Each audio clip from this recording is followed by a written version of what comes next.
আমি অচিরেই গান ছেড়ে দিব। আপনারা খুশি হয়েছেন না? আল্লাহ যদি দয়া করে অচিরেই গান বাজনা ছেড়ে দিব, তাহলে তো অন্তত আপনারা খুশি থাকবেন, তাই না? প্রথমেই অনেক ধন্যবাদ জানাই আমার গুরুজিকে। উনি একটা কথা মিডিয়াদেরকে নিয়ে বললেন, তা আমি কিছুদিনের মধ্যে একটা লাইভ করব।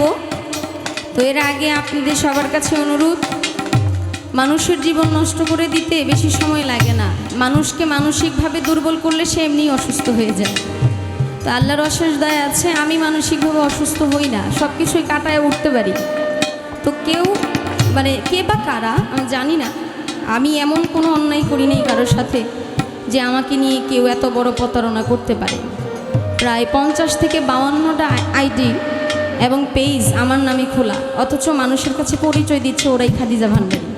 আমার আইডিটা খুবই ছোট, খাদিজা মাইজ ভান্ডারী লেখা। আমার আইডিতে মাত্র 8000 ফলোয়ার, তাদের ওখানে 74,000, 50,000, 1 লাখ ফলোয়ার, যার জন্য আমার কথাটাকে আমি সঠিকভাবে প্রচার প্রসার করতে পারি না।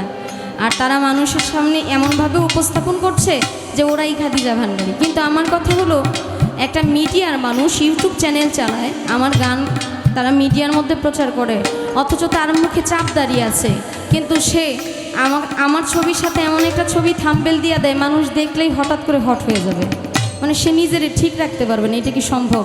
আপনার মুখে চাপ দাঁড়িয়েও আছে, আপনি এমন একটা কাজ করতে পারলেন? বলেন, দাড়িটা নবীর সুন্নত, এই সুন্নতের মূল্যায়নটা করলেন না। আল্লাহর এই দুনিয়ায় কত মানুষ আছে। আমি অচিরেই গান ছেড়ে দিব। আপনারা খুশি হয়েছেন না?